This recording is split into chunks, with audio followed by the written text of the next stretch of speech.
STV news देख रहे हैं आप। आज की प्रमुख खबरों के साथ मैं हूं अंसारुल हक। पहले सुर्खियां। फेनहारा में संदिग्ध हालत में 32 वर्षीय युवक की मौत, दरवाजे पर मिला शव, गर्दन पर मिले गहरे निशान, जांच में जुटी पुलिस। साइबर अपराध से जुड़े अंतर्राष्ट्रीय गिरोह का हुआ पर्दाफाश, मोतिहारी में साइबर अपराध के 2 बड़े नेटवर्क ध्वस्त, 6 गिरफ्तार।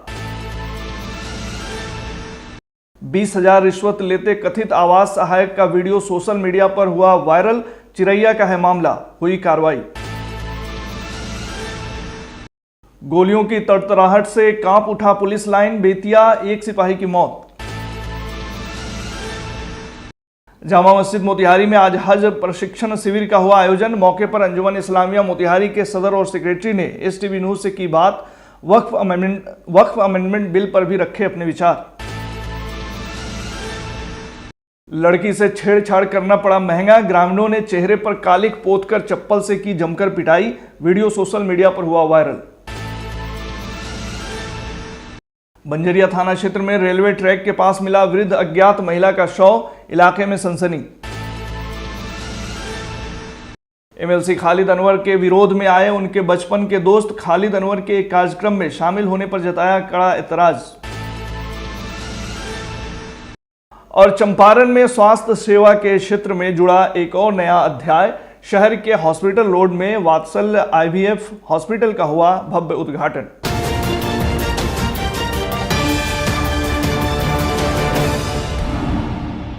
पूर्वी चंपारण के फेनहारा थाना क्षेत्र स्थित विशुनपुर गांव में उस वक्त सनसनी फैल गई जब एक युवक का शव उसके ही घर के दरवाजे पर संदिग्ध स्थिति में पाया गया। मृतक की पहचान 32 वर्षीय कमलेश सहनी के रूप में हुई है, जो विनोद सहनी का सबसे छोटा बेटा है। मृतक की मां मुआ देवी ने बताया कि शनिवार की सुबह लगभग 6 बजे कमलेश बिना कुछ बताए कपड़े पहनकर घर से निकल गया। दिन भर उसके वापस न आने पर परिवार वालों ने कई बार फोन किया, लेकिन उसने फोन नहीं उठाया। रात 10 बजे तक इंतजार करने के बाद परिवार के लोग सो गए, लेकिन रविवार सुबह जब परिवार की नींद खुली और बाहर निकले तो देखा कि कमलेश घर के दरवाजे पर लगे बेड पर सोया हुआ है। जगाने पर कोई प्रतिक्रिया नहीं मिली। नजदीक जाकर देखा तो वह मृत पाया गया। मृतक के गर्दन पर गहरे निशान भी मिले हैं, जिससे परिजन हत्या की आशंका जता रहे हैं। घटना की सूचना मिलते ही फेनहारा थाने की पुलिस मौके पर पहुंची और शव को कब्जे में लेकर पोस्टमार्टम के लिए भेज दिया। फेनहारा थानाध्यक्ष नीलम कुमारी ने बताया कि प्रथम दृष्टया मामला संदिग्ध प्रतीत होता है। शव को पोस्टमार्टम के लिए भेजा गया है और मामले की गहन जांच की जा रही है। कालू जामा पाट पहनने ला चल गए, हम चल गए परदार के जग बजा के दिया बाबा साहब पहन के चल गए। दिन भर फोन करते रह गली, ना उठावला, फोन चालू रहे। मटकोरा से आईली था, फोन कैली था, स्विच ऑफ मोबाइल आवा कॉल। रात में घर पे आए थे? ना रात हुआ है घूम का दिल। हाँ ई कौनी में धोई रात में दू हाँ भोरवा पर धैला के कौनी में उठली है तो देखा बा माई जी से हाँ सुतल बा बिनहिया पर उठलिया ले दी लेके जाई रही है तो वही चौकिया पर रहा। उनकी शादी हो गई? ना बेल बा। मोतिहारी में साइबर अपराध की जड़ें अब अंतर्राष्ट्रीय स्तर पर फैल चुकी हैं, लेकिन अब उन पर करारा प्रहार किया गया है। पुलिस अधीक्षक मोतिहारी के निर्देश पर साइबर थाना की एक विशेष टीम ने पहाड़पुर थाना क्षेत्र के सिसवा बाजार गांव में छापेमारी कर 2 सक्रिय साइबर अपराध गिरोहों का पर्दाफाश किया है। इस कार्रवाई में कुल 6 साइबर अपराधियों को मोबाइल फोन, फर्जी SIM card, bank passbook, ATM card और नकद रुपये सहित गिरफ्तार किया गया है। वहीं प्रारंभिक जांच में यह बात सामने आई है कि इन गिरोहों का संचालन नेपाल से एक व्यक्ति कर रहा था, जो पाकिस्तानी सिम कार्ड का उपयोग कर मोतिहारी जिले में साइबर ठगी को अंजाम दिला रहा था। गिरफ्तार अभियुक्तों के खिलाफ मोतिहारी साइबर थाना में प्राथमिकी दर्ज की गई है। वहीं सभी आरोपियों को न्यायालय में प्रस्तुत किया गया है। गिरोह के सदस्य फर्जी नामों पर सिम कार्ड और बैंक खाते खुलवाते थे, जिनके माध्यम से यूपीआई आईडी तैयार कर ठगी की जाती थी। एक अंतर्राष्ट्रीय साइबर क्राइम गिरोह का पर्दाफाश किया गया है और कुल 6 साइबर अपराधियों को गिरफ्तार किया गया है। ये सभी 6 अपराधी जो है वो मोतिहारी जिले के पहाड़पुर थाना के रहने वाले हैं। इन सभी का पूर्व में भी आपराधिक इतिहास रहा है। इन अपराधियों के पास से भारी संख्या में mobile, ATM card, SIM, bank passbook इत्यादि बरामद किए गए हैं। आगे जांच पड़ताल करने में पता चला कि सभी सिम और बैंक पासबुक इत्यादि पर पूर्व से भी साइबर पोर्टल पे शिकायत दर्ज थे और इन सभी अपराधियों से पूछताछ की गई है और पूछताछ के आधार पर पता चला है कि इस गिरोह का जो मास्टरमाइंड है वो मोहम्मद इब्राहिम है, जो नेपाल में रहता है और इस पूरे साइबर नेटवर्क को चला रहा था और इस अपराधी के द्वारा पाकिस्तानी सिम का यूज कर और नेपाल में रहते हुए इस पूरे गिरोह को संचालित किया जा रहा था। और इनका जो मोडस ऑपरेंडी है इस गिरोह का, इसमें ये अलग अलग लोगों से के नाम पे सिम लेकर बैंक अकाउंट बनवाकर और फेसबुक एड और डोनेशन के नाम पर पैसे मंगवाते थे और धोखाधड़ी के माध्यम से। और इन पैसों को बाइनांस ऐप जो है एक क्रिप्टो करेंसी एक्सचेंज है, उस एक्सचेंज के थ्रू इन पैसे को खपाया जाता था, उसका निवेश किया जाता था, उसको डॉलर में कन्वर्ट कर वापस ये पूरा मनी लॉन्ड्रिंग का एमओ चल रहा था। इसको साइबर थाना जो है कई हफ्तों से इस पर काम कर रही थी और इसमें बड़ी सफलता हाथ लगी है। रंगे हाथों सभी 6 साइबर अपराधी पकड़े गए। इसका जो मास्टरमाइंड है उसकी गिरफ्तारी के लिए भी जो है पुलिस, नेपाल पुलिस। सरकार की महत्वाकांक्षी योजना गरीबों को आवास भ्रष्टाचार की भेंट चढ़ रहा है। बताया जा रहा है कि इस योजना से अधिकारी, जनप्रतिनिधि से लेकर आवास सहायक व पर्यवेक्षक मालामाल हो रहे हैं। योजना की प्रथम किस्त मिलते ही अधिकारी से लेकर आवास पर्यवेक्षक सहायक तक का कमीशन तय है। इस कड़ी में एक ताज़ा मामला उजागर हुआ है जिसमें एक आवास सहायक द्वारा 20,000 रुपये रिश्वत लेते वीडियो सोशल मीडिया पर तेजी से वायरल हो रहा है। वायरल वीडियो चिरैया प्रखंड का बताया जा रहा है। खबर के मुताबिक चिरैया प्रखंड अंतर्गत 12 जयराम पंचायत के जयपाल टोला निवासी टुनटुन सिंह से जुड़ा है।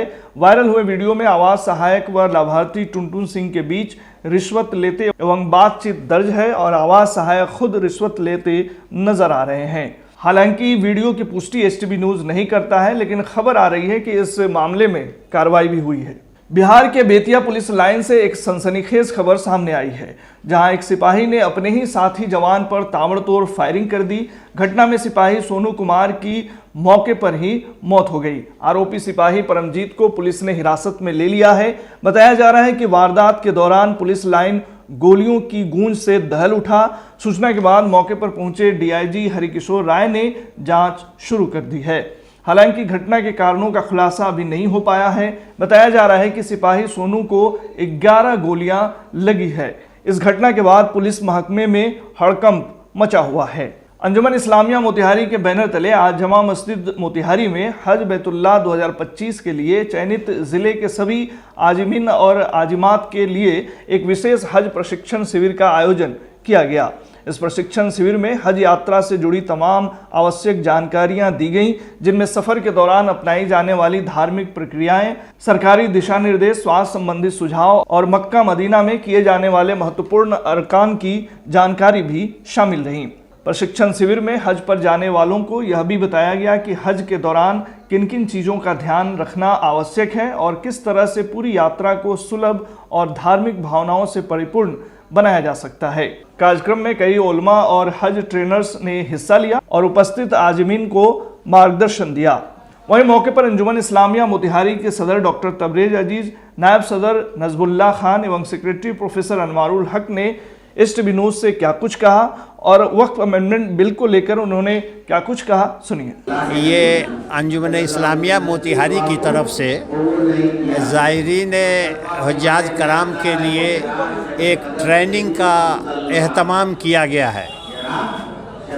आज के दिन मोरखा 20 को, और ये ट्रेनिंग तकरीबन ज़ुहर के वक्त तक किया जाएगा। इस ट्रेनिंग में हमारे मुकामी मौलाना जनाब नज़रुल मुबीन साहब, ये ढाका जामे मस्जिद के ख़तीब व इमाम हैं, और जनाब जावेद कासमी साहब, जनाब जावेद आलम कासमी साहब और जनाब रियाजुल हक साहब, मुफ्ती रियाजुल हक साहब, ये ज़िम्मेदार हैं इमारत शरैया के इस ज़िला के। इन तमाम लोगों ये निगरानी में, रहबरी में, और ये सब लोग इस तरबियती कैंप को अंजाम दे रहे हैं।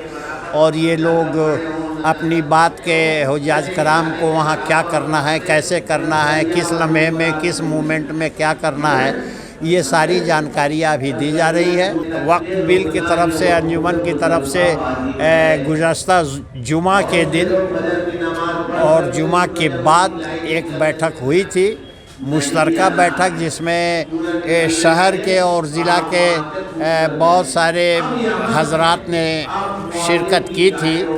और उसमें ये फ़ैसला लिया गया कि आज के दिन 2 बजे के बाद फिर वो बैठक अंजुमन इस्लामिया के अंदर होगी। और तमाम लोगों का यह ख्याल रहा है या ख्याल है कि अंजुमन इस्लामिया के बैनर के तहत ही इसका एहतजाज किया जाए, इसका प्रोग्राम बनाया जाए, इस पे जुलूस निकालने की हो ज़रूरत तो पुरअमन तरीक़े से कानून के दायरे में रहते हुए वो जुलूस को भी निकाला जाए और अपना एहतजाज हर सतह पर दर्ज किया जाए और उस वक्त तक दर्ज करते रहा जाए जब तक कि उस बिल को सरकार वापस नहीं लेती है। यहाँ पूरे चंपारण से जो हाजी लोग होते हैं, ये पहले से भी होता रहा है यहाँ पे अंजुमन की तरफ से। उनको एक बाकायदे वहाँ पे जो मनासिक हज हैं उसके लिए उस बाकायदे एक ट्रेनिंग की ज़रूरत पड़ती है।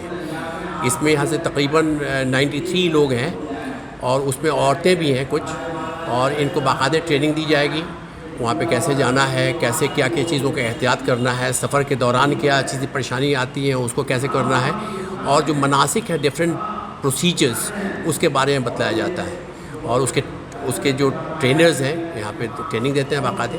और फिर उसके बाद 22 तारीख़ को हम लोग इनको जो टीका दिलवाना है वो सब भी यहाँ पे हम लोग अरेंजमेंट करे हैं, किया है हम लोगों ने, जो यहाँ पे सदर हॉस्पिटल से उसके तरफ से मिलके, और वो दी जाएगी। यहाँ पे टोटल चंपारण से गालिबन 146 के करीब है, तो 93 लगभग यहाँ पे लोग हैं और बाकी ये ढाका। तो 2 सेंटर्स हैं जहाँ से अपना ट्रेनिंग भी दी जाएगी और टीकाकरण भी होगा। हालिया एक मीटिंग किया है डिफरेंट तंजीमों के सरबराहों के साथ मिलके, और हम लोग आज भी दोपहर के बाद एक मीटिंग है। चूँकि मुझे पहले से इल्म नहीं था, तो मेरा एक जगह प्रोग्राम है जो जहाँ जाना ज़रूरी है, तो इसलिए हमने नायब सदर साहब को कहा कि आप उसकी सदारत कर लेंगे। और इसके बाद हम लोगों ने सोचा है कि जितने भी तंजीमें हैं उसके सरबराहों को लेके, इसलिए कि बहुत सेंसिटिव मैटर है ये वक्त का, इस पे बाकायदे गौर व फिक्र करके हम लोग जो हिंदुस्तान के लेवल पे जो तंजीम है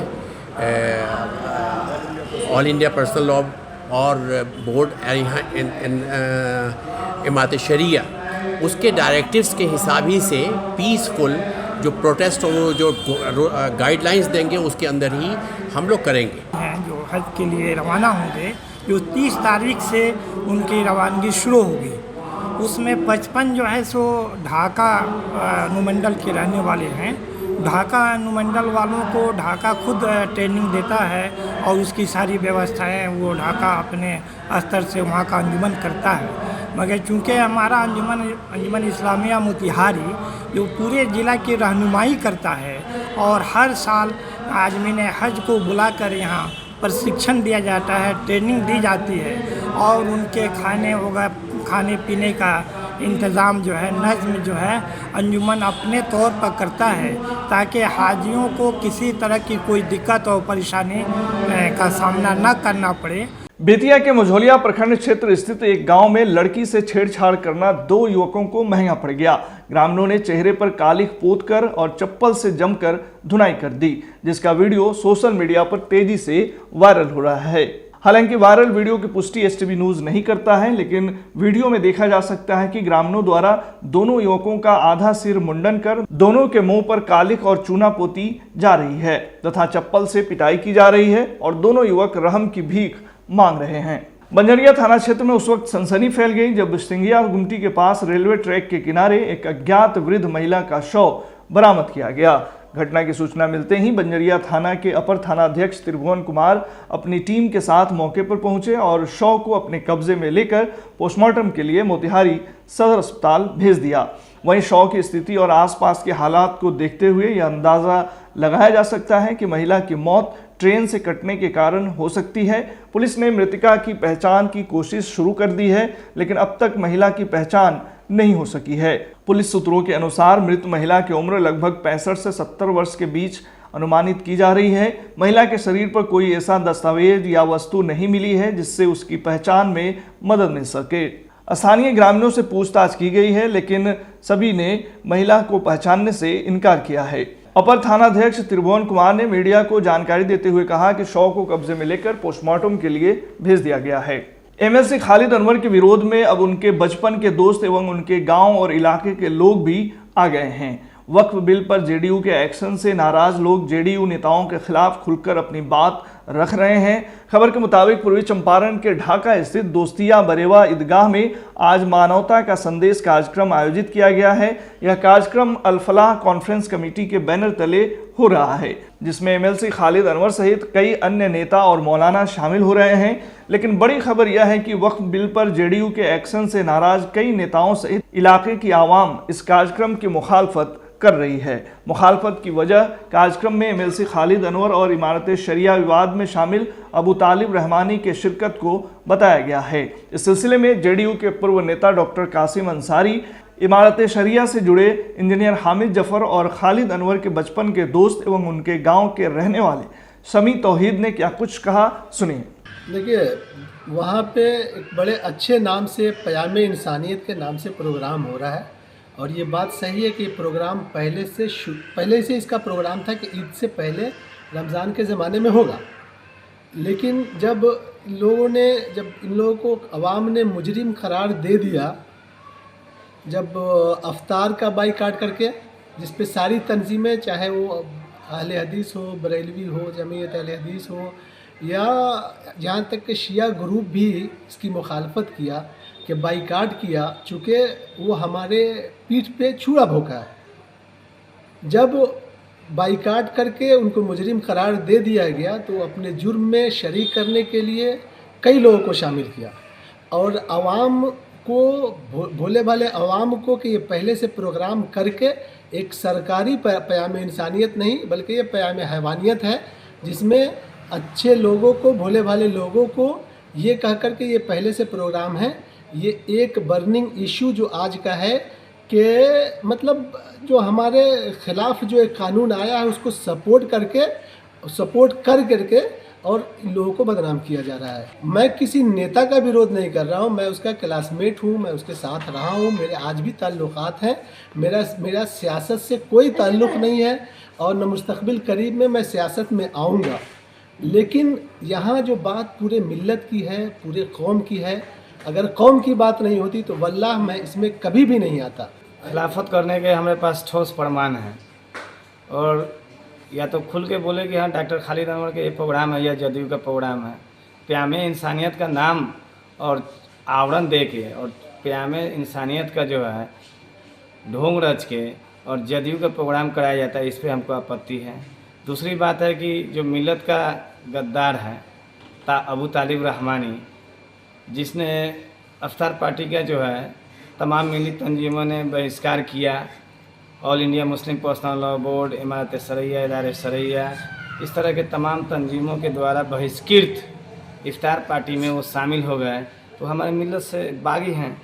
वैसे लोगों को मुख्य वक्ता के रूप में बुलाया जा रहा है। इस पे एहतजाजन जो है, जो जमहूरी तरीका है, जो संविधान का मौलिक अधिकार के अंतर्गत विरोध करने का जो एक स्वरूप है, उसी स्वरूप पे जो है आज प्रेस कॉन्फ्रेंस करके और बाजू में काला पट्टी बांध के हम लोग उनका एहतजाज कर रहे हैं। मिल्लत को गुमराह करने का और कमेटी के नाम पर, इलाका के नाम पर मासूम और भोली भाली आवाम को जो है गुमराह करके ये जदयूकरण कर दिया गया इस प्रोग्राम पे। देखिए, हम लोग ही नहीं हैं, जितने आवाम हैं, जो लोग समझदार हैं, जो लोग समझ रहे हैं कि जो लोग वक्फ बिल को वक्फ एक्ट पर जो है सरकार के समर्थन में रहे। जो पार्टी सरकार जो हमेशा कहती रही कि हम लोग मुसलमानों के हक हुकूक की बात करते रहें, उनके नेता लोगों को लगातार बरगलाते रहें, वही लोग जिस पैगाम में इंसानियत में शामिल हैं, लेकिन वो इंसान नहीं है, हैवान के रूप में शामिल हुए हैं, क्योंकि उनकी सच्चाई अब जनता के सामने आ चुकी है और लोग समझ रहे हैं। तो ये प्रोग्राम इसलिए हम नहीं विरोध कर रहे हैं। ढाका के आवाम, पूरे ज़िला के आवाम, अभी ढाका मोतिहारी के आवाम ने जो मीटिंग के बाद सब लोगों ने काली पट्टी ये करके उनका विरोध किया है कि ये प्रोग्राम को पैगाम इंसानियत को इन लोगों ने पूरी तरह से हाईजेक कर दिया है। हम लोग फ्रंट सर आके लोगों को बता रहे हैं कि भाई ये लोग गलत कर रहे हैं, और वो लोग जबरन जब देख रहे हैं कि आवाम समझ गई हमारे साजिश को, तो वो लोग इधर उधर से किसी लोग को पैर पकड़ के, हाथ पकड़ के, रिश्तेदारी की बुनियाद पर, और कुछ लोगों ने कहना है कि अब नेपाल से लोगों को नेपाली लोगों को बुला कर ला रहे हैं। ये सच्चाई है, आप देख लीजिए, आप लोग तो जाते आते रहते हैं, और ये अंदर की सच्चाई है। भाड़े के लोगों को बुलाकर ये प्रोग्राम को कामयाब करना चाहते हैं, उसमें अच्छे फेस आपको नज़र नहीं आएंगे। चंपारण में स्वास्थ्य सेवा के क्षेत्र में एक और नया अध्याय जुड़ गया है। आज शहर के हॉस्पिटल रोड में वात्सल IVF हॉस्पिटल का भव्य उद्घाटन समारोह आयोजित किया गया। इस हॉस्पिटल का उद्देश्य उन दंपतियों को संतान सुख प्रदान करना है जो लंबे समय से संतान प्राप्ति की आशा में इलाज करवा रहे हैं। उद्घाटन समारोह में क्षेत्र के कई जाने माने चिकित्सकों, समाजसेवियों और गणमान्य लोगों ने हिस्सा लिया। इस उद्घाटन समारोह के मुख्य अतिथि सह FOGSI के पूर्व president professor doctor PC Mahapatra ने रिबन काटकर हॉस्पिटल का विधिवत उद्घाटन किया, जिसके बाद सभी ने हॉस्पिटल की सुविधाओं का निरीक्षण किया। आपको बता दें कि वात्सल IVF हॉस्पिटल आधुनिक चिकित्सा उपकरणों और अनुभवी डॉक्टरों की टीम से लैस है। यहाँ इनफर्टिलिटी, IVF जैसी एडवांस सुविधाएं उपलब्ध कराई जाएंगी।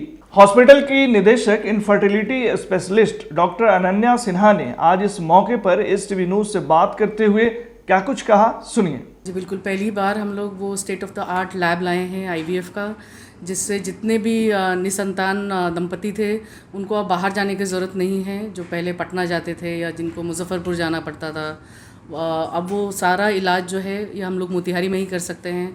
यहाँ लैब में सब कुछ उपलब्ध है, IVF, ICSI, IUI, वो सारे प्रोसीजर्स हम लोग करते हैं। तो जिनको भी ये प्रॉब्लम रहता था, जिन कपल्स को कि बच्चा नहीं हो पा रहा है जिस भी कारण से, किसी को PCOD का प्रॉब्लम है, किसी को फाइब्रॉइड का प्रॉब्लम है, किसी की उम्र ज़्यादा है, किसी के बच्चे आकस्मिक गुजर गए, अब वो दूसरा बच्चा प्लान करना चाह रहे हैं। तो पुराने ज़माने में ऐसा होता था कि एक उम्र के बाद बच्चा हम लोग सोच ही नहीं सकते थे, लेकिन आज के युग में अब 40-45 तक भी लोग बच्चा प्लान कर सकते हैं।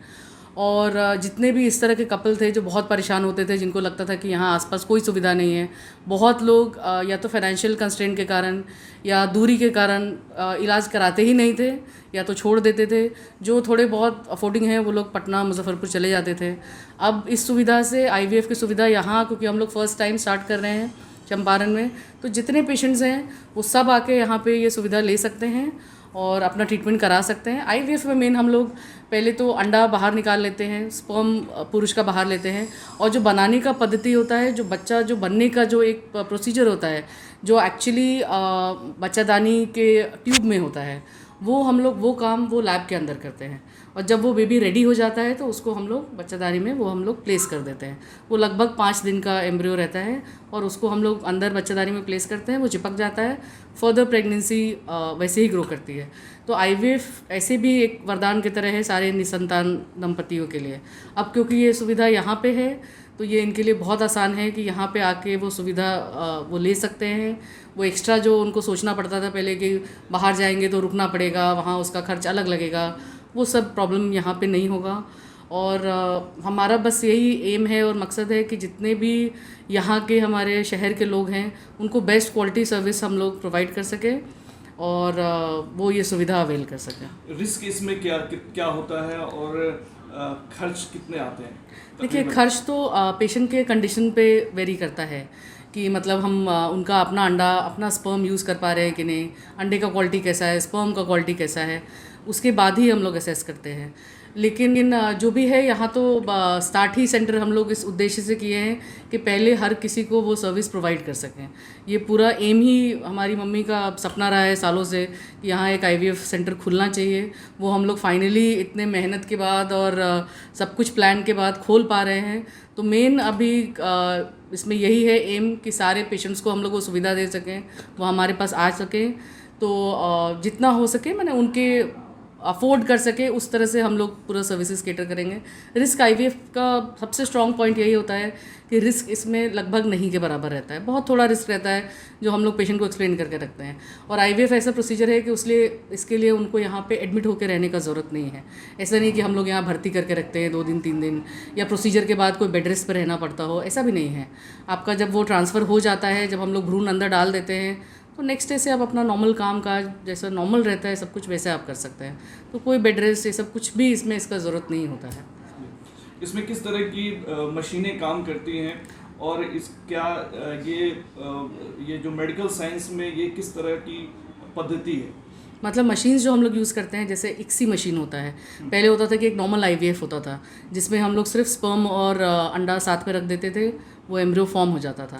अब इक्सी प्रोसीजर के आने के बाद, इक्सी मतलब इंट्रासाइटोप्लाज्मिक इंजेक्शन जो हम लोग प्रोसीजर करते हैं, उसमें एक अंडे के अंदर एक स्पर्म डालते हैं। हर अंडे के अंदर हम लोग एक स्पर्म डालते हैं और फिर उसको मैच्योर करते हैं। तो ये जो इक्सी मशीन रहता है, जो आधुनिक इंक्यूबेटर्स है, वो सारा हम लोग के पास है ताकि जो बेस्ट पॉसिबल हो वैसा हम लोग एम्ब्रियो रेडी करें, ताकि रिज़ल्ट भी उतना ही अच्छा रहे। और जितना आधुनिक मशीन हम लोग ला सकते थे वो पूरा state of the art lab उसी हिसाब से सेटअप है, और सेपरेट ओटी है, सब कुछ है। तो पेशेंट को वो सारी सुविधा आज के टाइम पे उपलब्ध है, जिसके लिए उनको बड़े शहरों में जाना पड़ रहा था, या कई लोग तो बाहर भी जा रहे थे। तो वो अब वो प्रॉब्लम उनको नहीं रहेगा यहाँ ये स्टार्ट होने के बाद। दूसरा कि आज हमारे इनाग्रेशन के लिए डॉक्टर पीसी महापात्रा सर आ रहे हैं उड़ीसा से। ये हमारे लिए बहुत ही सौभाग्य की बात है कि वो अपना आशीर्वाद देने के लिए यहाँ चंपारण भूमि पे आ रहे हैं हमारे क्लिनिक के इनाग्रेशन के लिए। वो इतना सम्मान हमें दे रहे हैं, यही हमारे लिए बहुत बड़ी बात है, और उनका आशीर्वाद हम लोगों पे बना रहे। आपको बता दें कि डॉक्टर अनन्या सिन्हा चंपारण की मशहूर स्त्री रोग विशेषज्ञ डॉक्टर स्वास्थ्य सिन्हा और डॉक्टर सुशील कुमार सिन्हा की शानदार विरासत को संभाल रही हैं। इस मौके पर उनके माता पिता ने क्या कुछ कहा वह भी सुनिए। असल इसकी ज़रूरत बहुत दिन से थी, लेकिन इसको तैयार करने में वक्त लग गया, चूँकि बहुत ही कॉस्टली अफेयर है। और इसकी मशीन बॉम्बे से मंगा के यहाँ लगाना, मेंटेन करना भी, जब तक आप स्टैंडर्ड नहीं दीजिएगा मशीन तो कोई लगा सकता है, स्टैंडर्ड होना चाहिए। और ये ऐसा ज्वलंत उदाहरण है समाज में कि आजकल बच्चे हो नहीं रहे। इसका बहुत सारा कारण है। एक कारण भी है कि बहुत लेट मैरिज लड़कों का लड़कियों का, और स्ट्रेस इतना है बच्चों को जिसका हिसाब से, इसलिए बच्चे नहीं हो रहे। तो ये आर्टिफिशियल मदद करके उनको बच्चों को दिया जाएगा। ऐसा नहीं है, सब कोई करते ही हैं, लेकिन इस ढंग का पहली बार खुल रहा है। क्या कहिए, कितनी खुशी है आज? सबसे है जो गरीब लोग हैं, निसंतान हैं, जो बाहर अफोर्ड नहीं कर सकते हैं, उनके लिए एक आशा है। तो यहाँ जैसे IUI, हिस्ट्रोस्कोप, लेप्रोस्कोप, IVF, ये तो इस विंग के अंडर में आता है, IVF के अंडर में। ऐसे तो ऑपरेशन, कंसल्टेशन, अल्ट्रासाउंड, पैथोलॉजी, सब सुविधा तो यहाँ है ही। आज के बुलेटिन में फिलहाल इतना ही। तमाम खबरों और डिबेट्स के लिए जुड़े रहिए STV न्यूज़ के साथ।